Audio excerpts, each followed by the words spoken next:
Hello and welcome to Tell Us Your Effing Story, a podcast by franchisors for franchisors, where we get to chat to some of the interesting people in the franchising sector and find out their backstory. I'm your host, Bruce McFarland, my co-host, John Sully, and today we've got Tanya Robertson, the CEO of BDC Partners. Welcome. Tanya. John. Tell us your fucking story. John. It's not, it's your franchising story. That's right. Okay, yes, I think that, yeah. Okay. So my franchising story. Okay. By Tanya. Yeah, by Tanya, exactly. Look, my franchising story goes back, as I often say, more years than I'm actually going to admit to. But my original story, I began franchising as a Knitwit. So I was a certified Knitwit. And I moved from being trained and as a Knitwit to becoming their international training manager, and got other franchisees to become Knitwits as well. We might take it even back further. Yeah, let's go. So let's go right back. Right so, back. Okay. So where did you grow up? Okay, so I'm a country girl, grew up in Ballarat, and went to Ballarat High, and then was going to be a high school teacher, teaching history and geography. They were the things that I was really passionate about. But my dad also graduated from primary school teaching the same year I graduated from high school. So my poor mum had me in one room and dad in the other, both studying. So you can imagine how stressful that was for her. So we didn't have a whole lot of money, so I decided I was going to work for a year, get some money, got accepted into Monash, and then decided I'd go work for a year. And kind of never went back to university. Kind of liked the money, liked the working. Started in a franchise called Knitwit in Ballarat. So that's how I became that. So I graduated from working behind the counter and went from there. But yeah, I'm one of four, eldest, which my siblings say is very obvious. I'm the bossy one of the group. And all my family are pretty much back in Ballarat now. We all left, spent time overseas, travelling, working, whatever. My brothers and sisters are all back in Ballarat, and mum and dad are still back in Ballarat as well. And yeah, it's good. So good your background. dad was a teacher? My dad was a teacher. So my dad was one of 13. Good Catholic boy, Yes. Good Catholic family rather. And so when he was old enough, he went straight to work. So he was a postie at 13, or he worked in the post office. So, and he did all sorts of things there. And then they changed the whole way it was going to work, and he was going to have to do shift work, which he didn't want to do. He had 4 kids. He was very involved in sport and athletics, and very involved with what we did with that, and that was going to impact that. So he decided that he'd become a teacher, which when I think about it now he would have been 40, in his 40s, 4 kids. Wow. Gee, that's unusual back then. Was really unusual back Major then. career change, yeah. So we remember having to, Mum and I had to teach him things around maths and that just to get through. He obviously got in as a mature age student. But yeah, he had 4 kids. Mum didn't work because that was the old school way of doing it then. So yeah, he went back to school, St Aquinas College in Ballarat, and I graduated from high school and he graduated from primary school teaching. So was he still working when?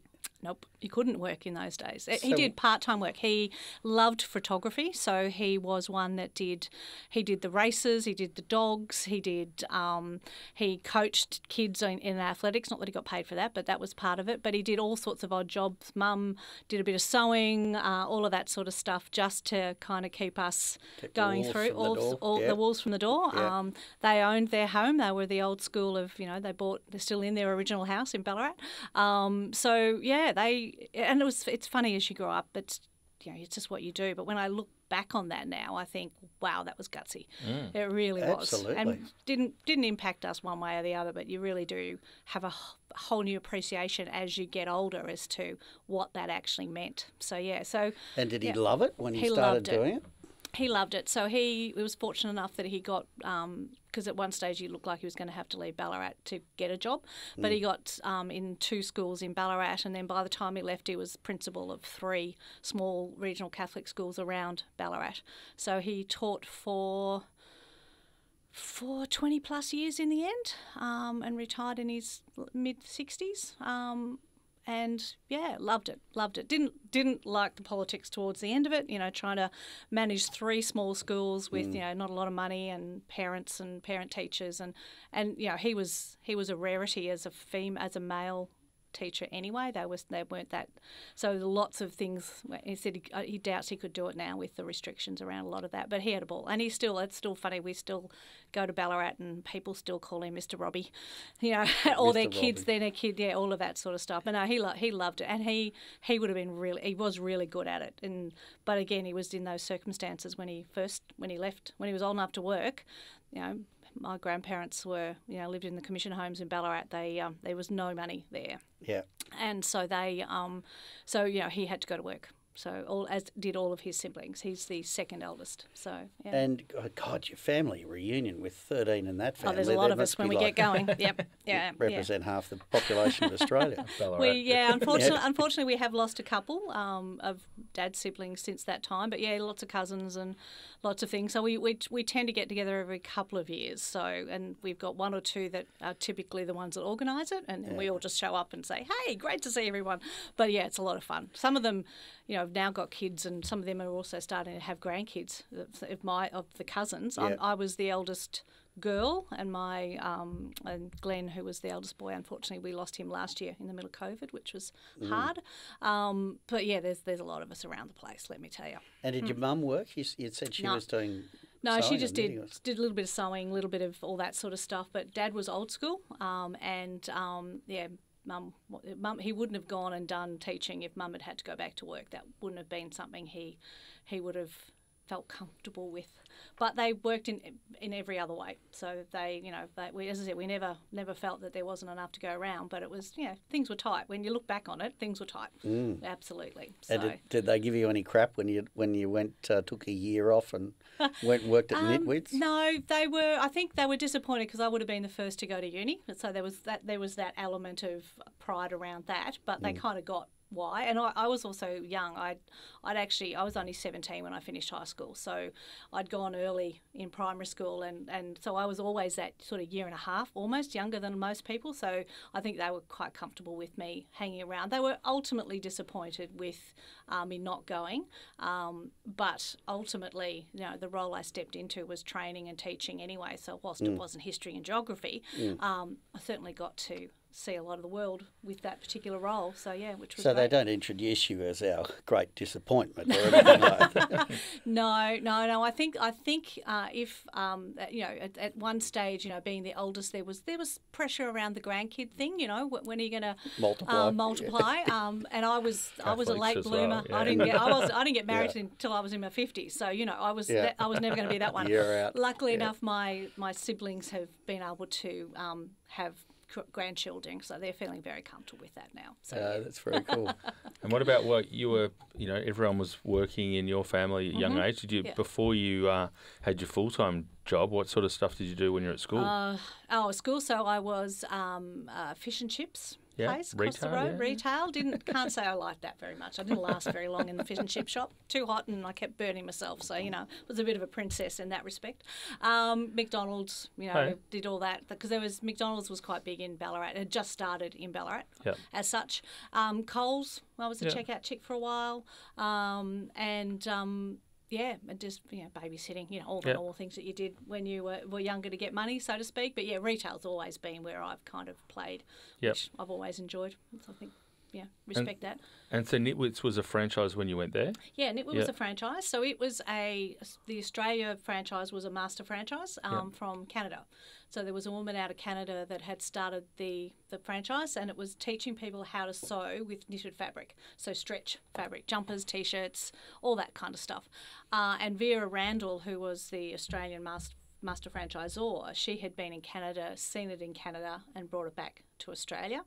And Lorraine and Wally Shand were the franchisees of Ballarat. Wally was into greyhounds. I still remember that very well. And Lorraine, so I worked for them as their full-time retail person initially. They had a woman by the name of Deirdre who has unfortunately no longer with us either, but was an exceptionally close friend for about 30 years or so.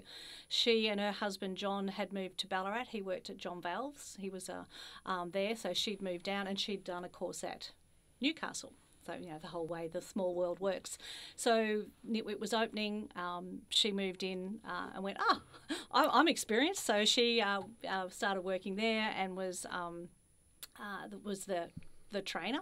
So women that we would run classes, we'd do probably 7 or 8 classes a week. So you'd do a morning class, you'd do an evening class. You would get 25 odd women coming to learn how to sew. In each class? In each class. Holy crap. Average sale was probably about $70, which was a lot of money in those days. Yeah, in when the was 80s, this? It's 80s, yeah.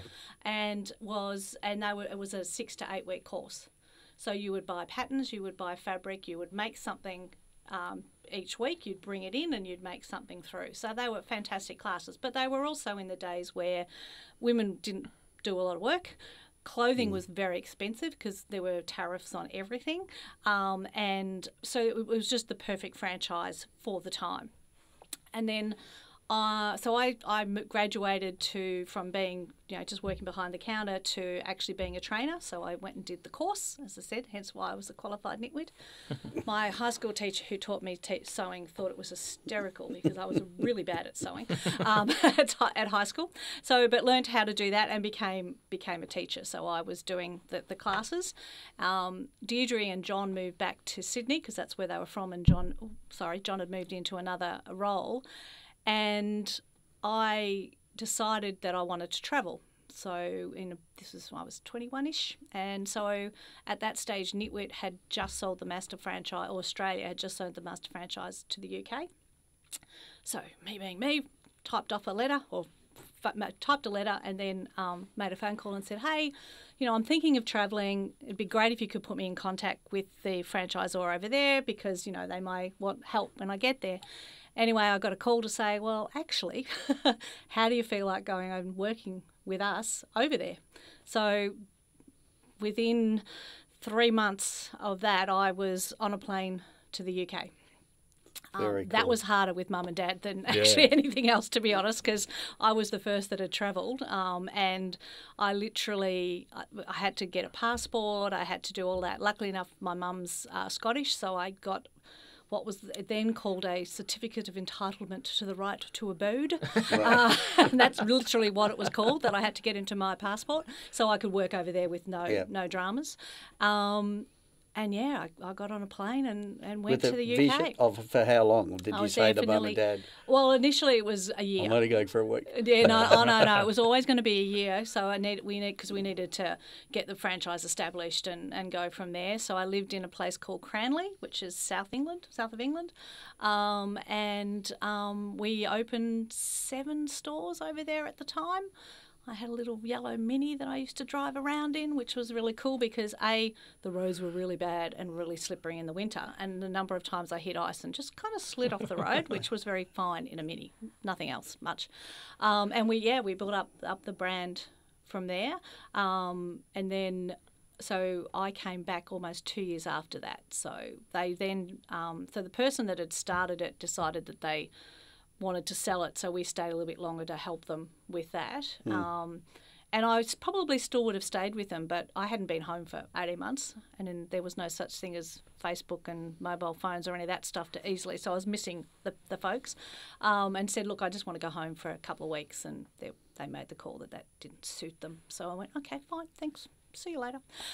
So then moved back in. So from there, went to Sydney because that's where the head office was, and spent another 3 or 4 years with them there, and became their international traveller. So I was a seriously spoiled brat for a number of years. We had stores. I went in Israel, Papua New Guinea, New Zealand, Canada, the UK, New Zealand, and I got to play with all of those places and all those franchises. And you helped set them all up? Some of them were already set up, and some of them, we were there just to actually make sure they were still following the systems and getting used to the different country regulations. And let me tell you, Israel was always an interesting one to visit. So, UK was fairly straightforward, but New Zealand was cool. Canada was great. Canada in particular came from 2 franchisees who had relocated from Israel to Canada, so they took the brand over so there. how were they picking their franchisees then? There was no science behind it. It was they were women. They were people. In a lot of cases, it grew organically because women had done the classes and decided that they would like to do it. New Guinea was an expat who had done classes that took it to there. New Zealand was someone that had seen something and did it. The UK was the same thing. And as I said, I'm not sure actually how Israel started, to be honest, but the franchisees that took it to Canada were people that had done the courses in Israel. And it was a shop. It was a shop. It was a retail shop. It sold fabric, sold stretch fabrics. Right. And a training room out the back? Training room out the back, yep.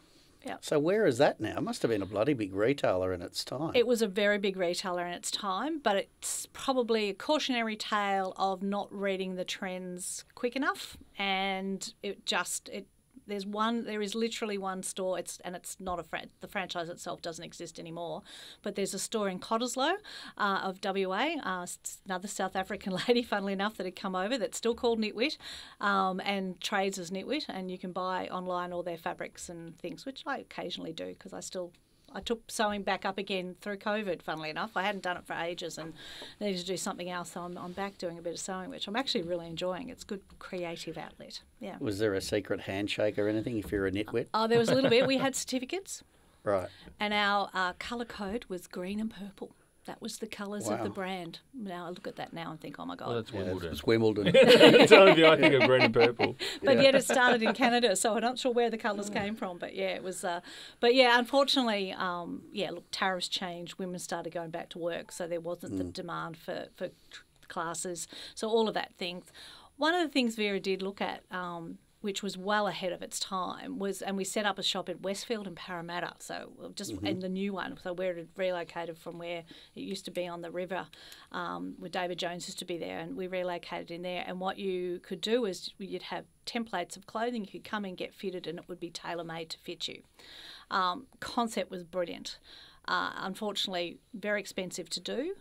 And it's interesting, and I don't know if it's a male thing necessarily, but as a female thing, if I go in and I buy a suit or tailored or something in a shop and it doesn't quite fit, you kind of put up with that because you're buying it ready-made and you can put a belt in or you can throw a shoulder pad in or whatever.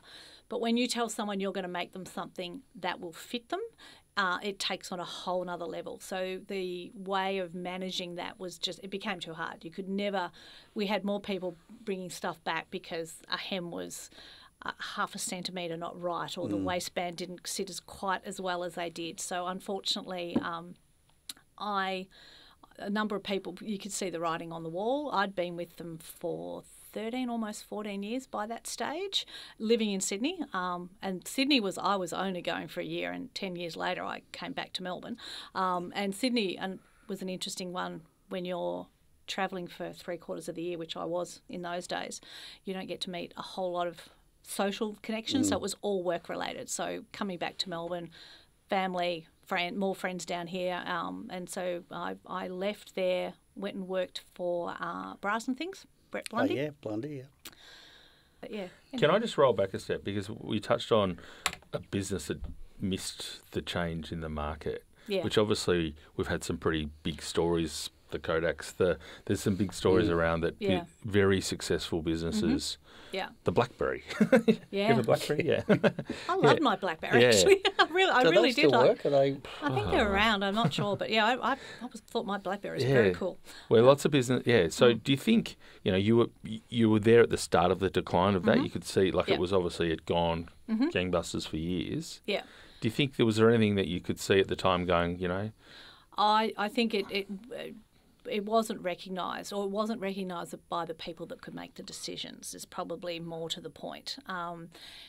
It was, as a first job, it was probably one of the best I ever had in the sense of it was female focused.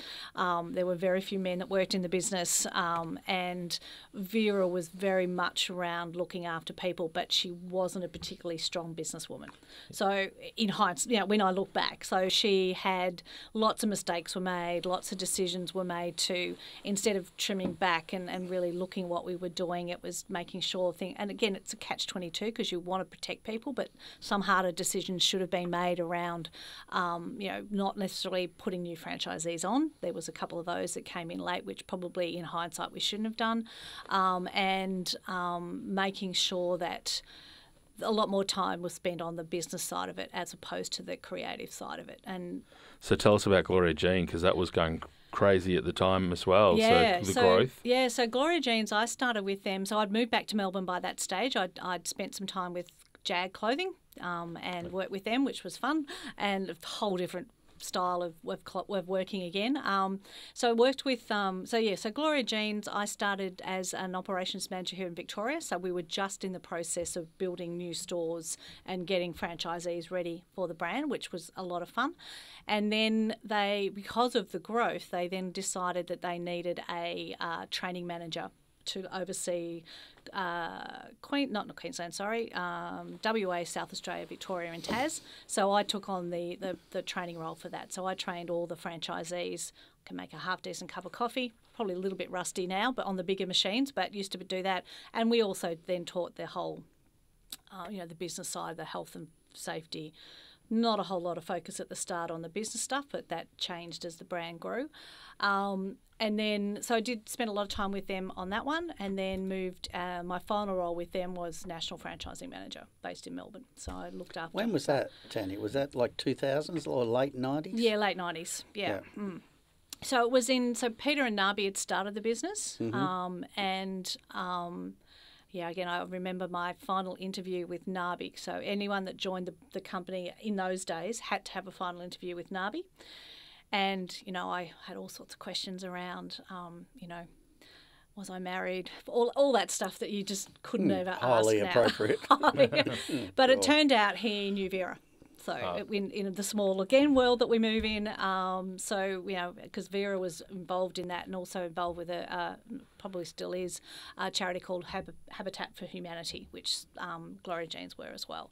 But it was interesting with Gloria Jeans, whilst they made no secret of the fact that they were heavily involved in the church, there was never any pressure to be involved, if that makes sense. And I was in Melbourne, which also helped, I think. I spent a lot of time going backwards and forwards from Sydney. And again, in the weird world that we work in, the head offices of Gloria Jean's Coffee were literally one street across from where the head offices of Knitwit used to be, out at Castle Hill. It was just, as I'm driving out, I'm going, this looks so familiar. And I've come around the corner and went, oh my God, this is so familiar. It was Living literally next door. there and there. It was really interesting. But again, they were another, if they, I was there at their heyday. Yeah, they did a lot of things right. A lot of things right. They really did. The reality now is that we actually, whilst we opened a lot of stores in Melbourne was a tougher market because, we were a bit snobby in Melbourne around our coffee and we didn't necessarily like brands. We thought that they were a little bit beneath us. So we had some failures. The Chapel Streets and the Lygon Streets just didn't work because people, even though coffee was okay, they didn't like it, didn't want to be seen in it. But we did very well in shopping centres and what have you. But ultimately, the cost of doing business with those models just became too hard. Wages, cost of food, cost of rent. And again, we didn't move quick enough. They tried to put frozen stuff in. They tried to do all sorts of things. And look, I had left by then and went and played with a slightly smaller brand at that stage. But you could see the writing on the wall with it, and they're too labour intensive to make it really work. They do really well in Eastern Europe, funnily enough. One of the girl that I worked with in Australia is an Irish girl, and she went back to Ireland with her family and has been working with them up until probably a year ago in their Eastern European arm, and they're doing particularly well over there because everything's just that bit cheaper to work with. But again, with Gloria Jeans, once Peter and Nabi stepped away, RFG, of course, that was well before me. I'm clarifying that. I was not there when that happened. It changed dramatically. Yeah, Peter and Nabi were, again, very hands-on, as most original franchisors are. It's their baby. It's who they are. They know the franchisees. They want to make sure the franchisees are successful. Peter stepped away first, so he sold to Nabi, and then Nabi ultimately sold to RFG. And I don't know because I wasn't there, but the word on the street was he struggled in that last 12 months because he could see what was coming and what was happening, but he wasn't really able to influence too much with it. It is really interesting how the passion of the founding franchisors or the people that grow the brand, how it can or can't translate into larger businesses. And an example that I've I've seen quite closely is Boost, and Janine's been able to maintain it, even though she has less of a role. Yeah. Obviously the passion, but a couple of different private equity owners, and they've been able to continue to grow the business during that. But both of you have been involved in businesses that have declined since they've been owned by a large group. So. Well, if it ultimately, and again, observations, because I wasn't involved with any of Knitwit to a point, and it's not quite the same, but certainly with Gloria Jane's, the minute the dollars and cents become the most important focus of the business, then you ultimately lose the franchisee. That's because funnily enough, still keep in contact or have. People that I trained to be franchisees at Gloria Jean's. One of them came and worked with me at Sigma for a while. Another one at Stud Park, I used to bump into her a lot, always go in and say hello to Lyndall. And their biggest thing was that people stopped listening. And it wasn't even that there was no, we used to joke about it and say, guys, we're going to listen, but we're still going to do what we think's right for the brand. They said, but at least we know you're hearing what we're saying. And there's often some tweaks made along the way to kind of work in different brands. But the minute that stopped, basically, when the RFGs and a lot of what you hear, what happens in private equity, it all becomes about the balance sheet as opposed to the people that direct the balance sheet. And that to me is what I've seen as the biggest difference, because balance sheets are one thing, but if you haven't got people to believe in the brand anymore, you've got nothing. Yep, very true. Michelle's was criminal what happened to that business. Yeah. When we sold it to RFG, it was 360 odd stores, and now it's 40 or 50. Yeah, yeah. And we even looked at Gloria Jean's at the numbers, pardon me, after we'd sold Michelle's, and they were really struggling. There was 40% of the stores there that I think were not contributing at all. It was tough. Yeah. And I agree 100%. As soon as your eyes go onto your P&L or your balance sheet, whatever, and off the franchisee, then you shouldn't be a franchisor. No. Yeah. So do you think some of those businesses like Gloria Jean, sounds like the success of the franchisees was such a key part of it on the growth story? And yeah, and it's the loyalty built to the original franchisor, because a lot of those, I think one of the main reasons anyone gets into franchising is that they want to be their own business owner. They don't genuinely feel they can do it themselves, so they're looking for someone that they can trust or believe in or that can help them.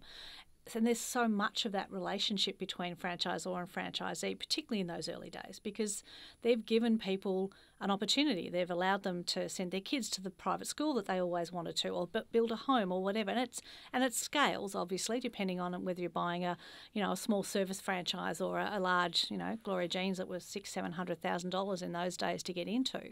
But they had a connection with them because they genuinely believed that the franchisor had helped them achieve the dreams that they wanted. And even when, Peter and Nabi were that little step removed, because, we then had, Neil, and who was our CEO, and I was the national franchise manager, so I was the one that ultimately they saw before anybody else did. But they still felt that because we believed in the brand, there was still that connection from that. And, it's hard. You say no to as many people as you say yes to when they come in, if you're doing it correctly. I'll clarify that, because not everyone's suited for it. I had this conversation with someone over dinner on Saturday night who was really getting up my nose around, franchising's terrible. Michelle's Patisserie brought up Michelle's. And I went, you don't even know the story. Don't get me started. And I said, besides which, he said, I'd never be a franchisee. And I went, actually, we would never have you as a franchisee. I said, you're an entrepreneur. I would not want you anywhere near a franchise. Yeah. I said, you would be more trouble than you're worth.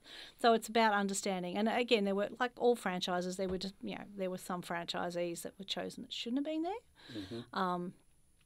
That was a big challenge for us towards the end of my time at Gloria Jean's, because there was a lot of migrants coming in, particularly Chinese at that stage, who English was not only not their second language, but it probably wasn't even their third language. So a number of them, they just weren't going to succeed because they couldn't communicate. They might have had, and then I also had some that said, something about coffee. I don't like coffee. So you're Don't buying a drink it. coffee franchise Yeah. for what reason? Oh, it's going to make me money. No, I don't think so. Yeah. So I might come back to Brazilian Butterfly, but probably just Yeah. because of what you were just talking about with the immigrants. Like you've been part of another very successful franchise in 7-Eleven. So Yep. again, family-owned business. They did a lot for their franchisees. Probably one of the most diverse, particularly when you were there the first time around, diverse franchisee mix going around. But it seemed to work for them, and they grew really quickly. This is first time round. First time round, yeah. Yeah. Yeah, So, look, it did, yeah. yeah. So how did you find your experience there, and what was going well? What was making them what was so going successful? well again? So I was there first time round 2010-12, and 2010 7-Eleven bought Mobile. So we literally jumped 250 stores overnight. So that was a lot of stores. I remember I'd been with them, I think, about 2 months at the time, and I remember driving around in Melbourne with little cupcakes to all the Mobile stores saying, "Welcome to 7-Eleven." We weren't greeted very well. They did not want to be part of 7-Eleven, most of the managers, because change is always scary, and they always thought they were the best ones. And we did have to have a couple of what I affectionately called come to Jesus meetings with a few of them that just said, "Mate, it's not that good, and if you don't want to be here, fine. It's your turn to exit, or if you do, however, this is now how we do it." We grew overnight. And I often said to people during that time, if you ever wanted to plot Australia's immigration policy, you could do it through 7-Eleven franchisees, because the early franchisees, which was in the 70s when 7-Eleven first was opened, was sort of Australian Greek, and then it moved into Egyptian. And then it moved into Chinese, and now then you've got Indian, you've got Pakistan, you've got Sri Lankan, you've got a whole mix of people, and it's it really different way. And I'm sort of jumping a bit now to when I came back, but one of the things I did when I came back as their national franchising manager, because I was an operations manager when I was there the first time. Again, most of the franchisees, it was a really tight system. We're what we call a high-touch franchise, so they didn't do anything without us knowing about it. And, there was games that were played. Franchisees would always try and take a little bit more than they were entitled to, and we would always have the conversation around, you can't do that, and this is how you bring it back. But there was always that done respectfully. We never went in heavy-handed. We certainly, punished a few franchisees, for want of a better term, because they were just doing the wrong thing. But at the same time, they kind of respected us for that, because if we didn't, they would just keep doing the wrong thing and it would become a bit fun. But the difference in those days as well was that Russell Withers was in stores every quarter. I remember doing tours with him. It just scared the heck out of us, quite frankly. So I had a team of 7 area managers under me, or district managers as they were called in those days. And we would get the notice that next week Russell's coming out to your world and we're coming to your stores. So, frantic rush to get the stores cleaned and tidied, more than they would normally be, and all the systems. And we had a van, and we put Russell in the van, and we have our district managers of stores, and around we go. But the franchisees loved it. It was always Mr. Withers. They were always respectful. Our franchisees did love a title, so anyone that had a title was the one that they felt they were more respectful to and just loved it. But it was a fun brand to be in. It was hard. It's a tough business, 24 hours a day, 7 days a week, and nothing good ever happens at 3 o'clock in the morning.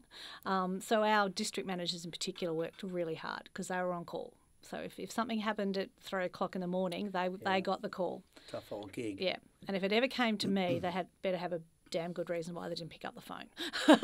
And I did get those calls. I mean, and you'd go down to check it out and all that sort of stuff. But, yeah, there are not nice people around at that hour of the night most times. I'm probably jumping ahead a little bit, but did you like that model? Did you like the fact that they... And I don't know a lot about that business, but from what I understand, in some cases they even guaranteed the profit. Yep. But so that you knew that there was a flaw to it, but they controlled nearly everything else. Yeah. The profit we really only guaranteed the profit though if there were roadworks out the front of your store and you weren't going to get sales. We did that certainly through COVID as well with a lot of our stores. So I like that model personally. There are certainly downsides to it, particularly as a franchisor, because you cover, the shop fits were ours, all the expenses of setting up the store was ours, but when it came to sell, we didn't get the GP, we didn't get the what am I trying to say? The upside, capital gain, the franchisee did. But the thing with a profit share model is that if the franchisor does something and it doesn't work, it hits both of you. So it's not just the franchisee. Whereas with a percentage model, if it's just purely on your sales, but you've cut out their margins to within an inch of their life, then the franchisor isn't really losing anything, but it's definitely hurting the franchisee. So there's got to be the balance. So there's good and bad with it, but I saw it work really well with that. The biggest challenge was the wages piece, as we know, and we can come to that later. But or avoid it like the plague.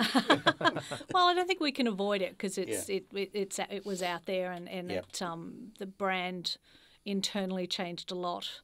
Russell Withers isn't anywhere near involved in the brand as he was, even though franchisees love it. But he deliberately stepped away because he was technically associated with that, even though it wasn't him that was running the business at the time. But overall, it was, and it's interesting with our franchisees. As I said, when I came back the second time, I came in as their national franchising manager. So we needed to have a look at what could look like in our brand. We hadn't done it for a while. And I would say, and again, I can't measure it accurately, but our franchisees are some of the most highly educated franchisees out there. They've got master's degrees, they've got all sorts of things. These are university graduates who have come to Australia, not necessarily to own a 7-Eleven, but because they're wanting to better themselves from where they were. They've come into corporate Australia and they've absolutely met a ceiling. There's been that block that they're never going to be the CEO or whatever. So they've decided to become franchisees, and then they put their kids through. Some of them are more than happy for their kids to be franchisees. Majority of them want them to be doctors and lawyers and all the other things with it. So it's they talked about the poor franchisee being uneducated. Not the case for the majority of our 7-Eleven franchisees, highly educated.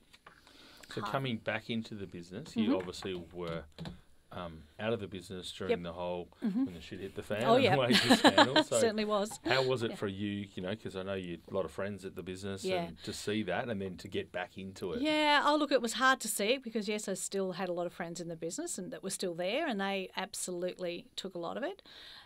My team when I came back into the brand, the team that I had to in the other stuff had been through it all, and they were taking it really hard because they were attacked personally by a lot of people as it was your fault. You're the franchise person that sold me the brand, all of that. So there was a lot of people that were feeling very fragile when we first came in. The interesting thing, however, was, and again, I wasn't there, but when the scandal first hit, with the first 3 months after that, the numbers of inquiries that 7-Eleven had for franchisees went through the roof. Now, I have no idea what that says about people. I will leave that to other people to judge, but the inquiry rate went through the roof. What hindered everything was that the banks decided that we were not somebody they wanted to be involved with, so they stopped lending money. So we didn't sell franchises for nearly 12 months, not because people didn't want them, but because people couldn't get finance, which I find really interesting because, of course, the code of the banking inquiry didn't exactly paint them as the shining lights of corporate citizenship either. But that was the biggest challenge with that. So and look, Angus and the team that came in, they've done a lot of work to really reset the things. So the salary pieces are, it's impossible. Well, I shouldn't say impossible because people will always try and do it. And we've still got franchisees that they're terminating because they're still doing the wrong thing. Unfortunately, that's just the way it works. And that 7-Eleven aren't on their own in that respect. There's always franchisees that think they can play the system. But they did a lot of work to tidy all that up and brought new people in, really tidied up the whole process around how wages were recorded. We now have cameras in every store, which is not a breach of privacy because it doesn't go into stores. It goes behind counters so we can actually see who's in stores and what have you. But there still was an element of particularly in my area, of we watched out. We did. They did everything by the book anyway, as far as the code. They were never ever found to have done anything wrong around the franchising code 711. It was done to the letter, and that continued to be there. Where we started to be really tight was around the finances, because one of the things that impacted, when you go back to 2010, 12, a lot of the stores that came on board were purchased by existing franchisees. Because in the early days, 711 had a policy that if it was a new store or a greenfield site, it wouldn't go to a brand new franchisee. It would always be offered to an existing franchisee, because they are complicated businesses to run 711. Yep. And greenfields, for those of you who know, greenfields can be very hit and miss. You can believe that you have the best site out there, but it can take 3 years sometimes for it to actually get to its full potential. And while 711 would certainly work out with the franchisee if there weren't sales there, it was always found it was easier or tended to run better if a franchisee had experience. So all of a sudden, some of our franchisees had 8 or 9 stores, and it turns out it's too many. So in the period that I was there, we were winding that back. The minimum now is you can have 2 minimum.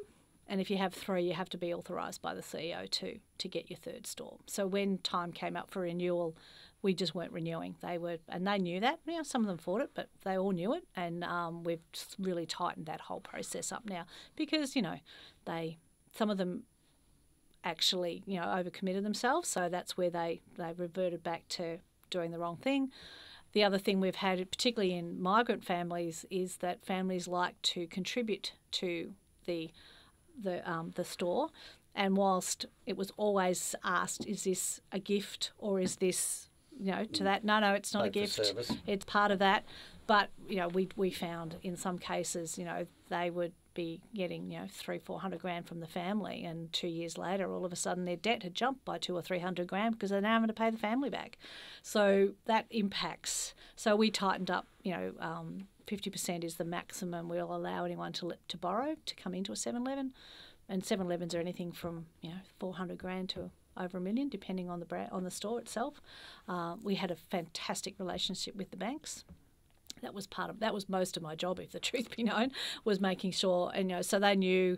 They would ring me and say, "Hey, I've had such and such call me to say you've said they can borrow 70," and I went, A, I don't even know who you're talking about because they're not approved yet, and B, no. So all of that sort of stuff came through. So yeah, you had a period, I guess, if the banks aren't lending.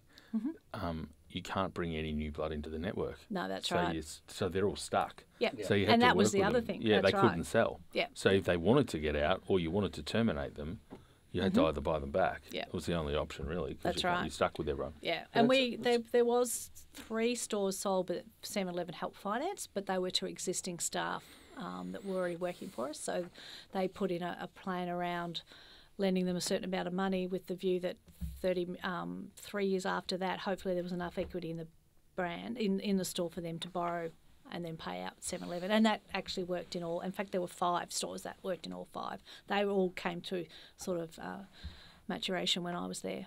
So not ideal, but it's an interesting point, because I remember early COVID, we did a webinar, I think, with the banks. Was it early COVID or middle of COVID? It's just one big blur. And the banks, and they all came on that webinar, and there was one thing that they were saying consistently throughout, that is that the franchisors do not work closely enough with the banks. Yep. So they don't have an understanding of the business, and that's, I know that's something that at Michelle's we did very, very well. We had a relationship with the bank. We understand that they have risk levels that they'll lend up to 30 or 50% of that chain. Yeah. So you need at the very least 2 financiers that are going to help you to get into it, and more specifically, they should have probably 4 or 5. And that really seems to have disappeared over the last 3, 4, 5 years, even longer probably. And I don't understand it, because even when I was with 711, Gloria Jean's Coffees down in Melbourne, the office we had was with the NAB, and I would physically go up to the floor to meet with them because it was rolling over. They could tell me, we've only got enough, you've got one more store you can borrow from us. So that was going back, 80s, 90s. So it's just critical. You talk to people like, oh, but I don't want to, and it's like, well, then you can't expect them to borrow Exactly. to lend you money. It's just, if your brand isn't going to stack up against a bank, then you shouldn't be franchising. You're in screwed. really black Yep. and white terms. And often the banks will be able to, again, when COVID hit at 7-Eleven, none of us knew what was going on with that. And again, we had probably a month where all inquiries sort of stopped, and then we had a couple of stores that were on the cusp of selling, and everyone kind of went, oh, hang on, why don't we just take a breath?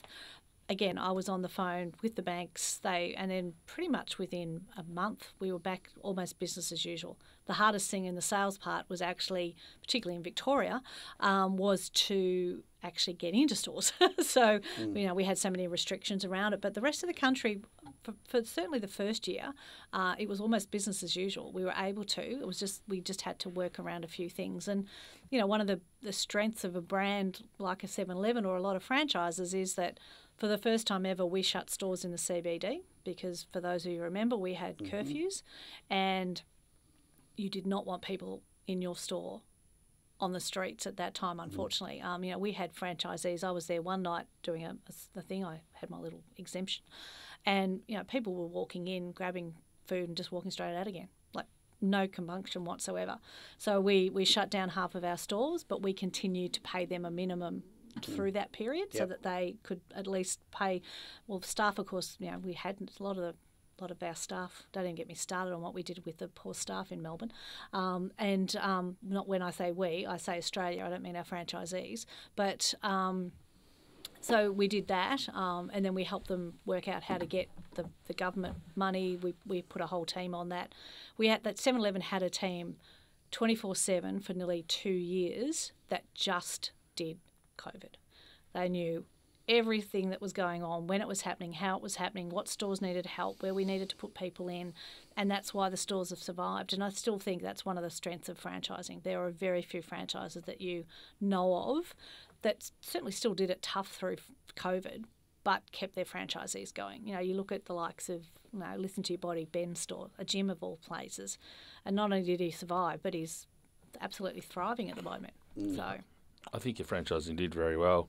Probably one of the things, just roll back a little bit for you, but is you're at high touch, but then in pharmacy, low touch. Oh, yeah. So dealing with in extremes. franchise systems where there's professional people that are, I know you talked about the education of your franchisees in 7-Eleven, but the pharmacist, and there's a lot of places like that where the franchisees are highly educated and don't necessarily thrive on being told what to do. No. It was funny because I went from 7-Eleven first time to Sigma, and I remember telling someone I was going across there, and she said, "Oh, it's going to be very different, Tanya." And I come on, how different can it be? Come on, franchising. Yeah, well, I learnt pretty quickly it was very different. I did not want to be known as franchises, so that's fine. They were partners. I remember the first time going into a store and asking if I could see their numbers, and I swear to God, you would have thought I was asking for their firstborn. Like the look of horror on their faces was like, "What do you mean? What do you want that for?" I said, "Well, how can we help you grow your business if we don't actually know what your numbers are?" That took a lot longer than I'd ultimately thought it would. And we had a franchise agreement that was 20 years old, that had not been updated in 20 years. So a lot of my time, and I was there for 7 years, I think, in the end. The last 3 of those was really updating franchise agreements, point of sale systems, really getting them to understand that business had changed. The wholesaling was one thing. Sigma was in bed with the devil because we were also wholesaling to Chemist Warehouse.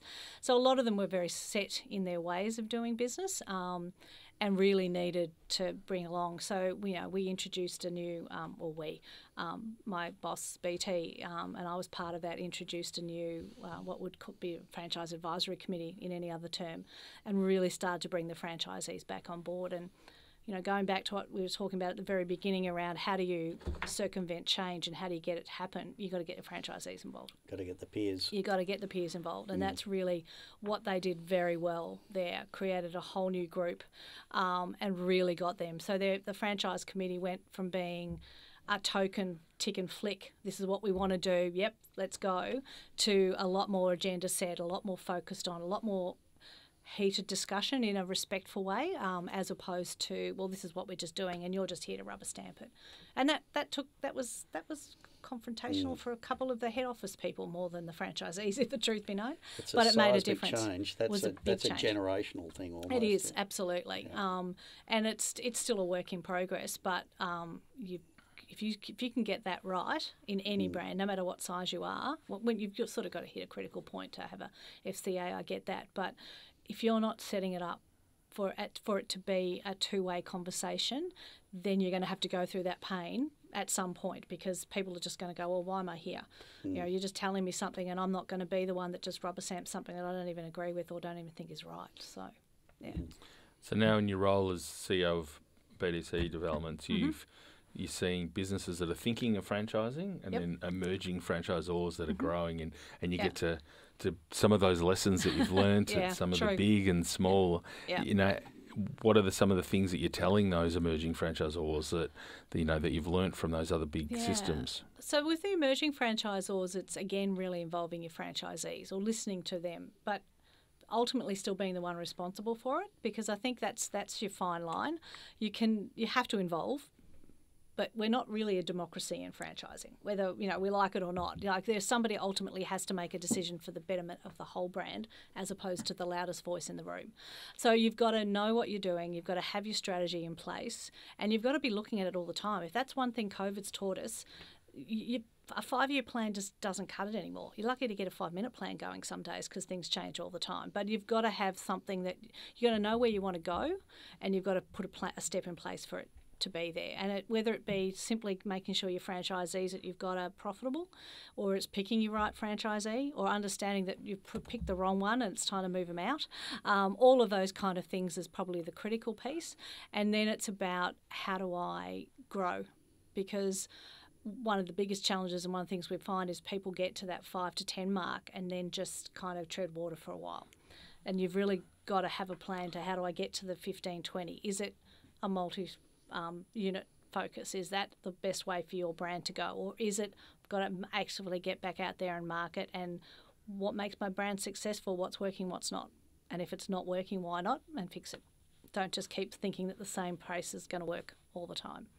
And to some of the brands that we're talking to at the moment have got successful businesses that haven't franchised, what do you think the thought process is they should go through to decide whether to franchise or not franchise? Like, is their business the right type of business to franchise?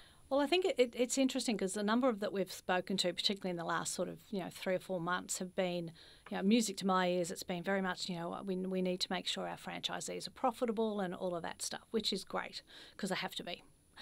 What they're not focusing on, though, is, are they going to be profitable? Because they might be absolutely profitable with the 1 or 2 businesses that they've got, but by the time they add a head office layer to it and all the other things with it, if the support and piece, which a lot of them don't think about, I can just do that. But you're in Melbourne. Do you really want to go to Brisbane to support somebody? Or do you, and we want to be national, but they need to refocus with it. But a lot of them forget about the fact that they too have to be profitable, because at the end of the day, if they're not profitable, then they're not going to have a franchise anyway, and that can often be a bit of a light bulb moment for people. And again, it's about, and again, managing expectations, not only of them when we're talking to them, but also of themselves. Because if they've got a great brand in a particular area, but I want to be, as I said, use the extreme, I want to be in WA, but I'm based in Victoria. Fantastic, but how? What are the costs involved? How are the people are? All of those things, a lot of that they don't actually think about. But, we talk about financial modelling, we talk about the operational piece is really the critical piece. And again, it's not about the set dollars and cents, it's about the people. How involved do they want to be? Because, some of them go, I actually don't want to be involved. And that's fine, but they've got to set that up from day one. Or if they do want to involve, they have to understand what that means and get a sense of people are coming because of you. So if you're the headline, then you're got to be that person. And there's lots of different things to think about. And it's, they've got to test the model. Well, certainly, I know you've had a potential franchise in the last 6 months that, we said, you're not the right people to be a franchisor, so we won't be doing anything. No, exactly. And it's like what you said before, you can't take everyone. And not everyone's a franchisor, not everyone's a franchisee. No, that's right. Yeah, and that's that's, as I said, I've always been passionate about franchising. I think I've only ever worked in 2 other brands businesses that weren't franchising. I keep coming back to it, and I think it's just a fantastic way for people to get into business for themselves. Franchisors have a great opportunity to grow their brands, but it's just got to be the right fit, and you've got to be honest about it. It's not about, oh, I'd love to do it, because, again, I'd love to own a coffee shop, but I don't drink coffee. Or I'd love to own a gym, but I don't. It's like, you've got to find something you're passionate about first, and then, make it happen. I'm very sure I'll never buy a gym. Yeah, probably. Another thing is you've been involved in franchising a long time, but you've also contributed a lot to the sector, and being part of the FCA and almost 15 years on state chapter committees, and now on the national board for a number of years as well. And so how do you think the franchise sector's managed the COVID period and then out of COVID as an industry rather than necessarily a particular business? Oh, look, I think as an industry we did pretty well. I think we worked very quickly with it. Our communication out was really succinct and on point. And I think we didn't sugarcoat anything. When it was tough, it was tough. And we worked with franchisors. We spent a lot of time working with some franchisors that just didn't know where to turn. So I know that the team at the FCA really spent time with them, pointing them in the right direction, getting them into contacts with the right state, because, God love Australia, but we love to have our state-based differences. So all of those challenges that really came through. But I think as an industry, we obviously went through the inquiry, when nobody likes to be slapped around like we were. But I think we've been able to show very clearly that franchising was very strong through COVID. Franchisors were supporting. Franchisees actually appreciated that. We've had lots of anecdotal and things come back to say that how appreciative that they were of that, and friends that, they had friends who had their own businesses that are no longer there because they didn't have the hand holding. The biggest challenge is you can't rest on your laurels. Like, the reality is we work with people, and some people are going to do the right thing and some people aren't. So it's very much now with us around making sure that we got all the processes in place, that people have got the right things, that it's growing as an industry.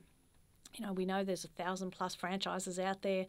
How do we work better with them? That's really one of the key focuses of the FCA, and in some ways moving forward we've got to represent everybody. But overall I think we did a pretty good job, and I think a lot of businesses survived because they were in franchising as opposed to not.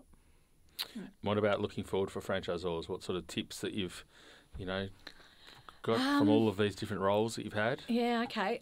Look, I would think that if you haven't already, now's a really good time to take a step back and just take a look at what's next. What did you do in the last 2 years that isn't going to work in the next 2? And we're all tired still. It's really interesting when you talk to a lot of people. Like, everyone thought last year people were tired. They're still tired. But you've really got to talk to your franchisees, understand what they went through and where they're at, but really check that your model's right for today, because things will have changed, and they may have just changed around you, and because you were so busy just putting one step in front of the other, you may not have noticed it. But don't be nitwits. Don't be nitwits. Yes, exactly. Don't be nitwits. Actually, check what's going on and tweak, because it's not going to be, says me, I doubt it'll be a radical change, but it's the small changes adding up that ultimately create that one tipping point that you go, you know what, I'm not relevant anymore. So, and again, take a really good look. Go back as if you were selling your first franchise. And I know that sounds really simplistic, but why would somebody buy your brand today? What's in it for them? What's in it for you? And if there's not anything there, which I highly doubt, but if there's stuff that you sort of go, actually, change it.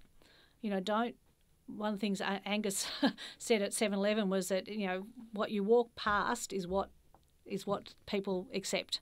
So if there's something in there that you're not necessarily thinking that, well, maybe we should change it, take the time, but involve your franchisees. If you're already a current franchisor, just get your franchisees involved, because that's all they want.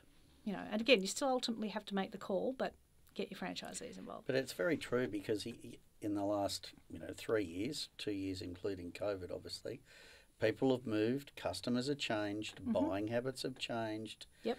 That there is massive change, and that hasn't really come through yet with data, and no, that is starting to come through. but it certainly needs it is a time to reflect and go, right, Yep. what has moved, Mm-hmm. and get it right. So Get I it agree, right. that's 100%. Thank you very much for being part of Tell Us Your Effing Story. Some Good great fucking insights. story, Tanya. Thank you very much. Thank you. Good on you.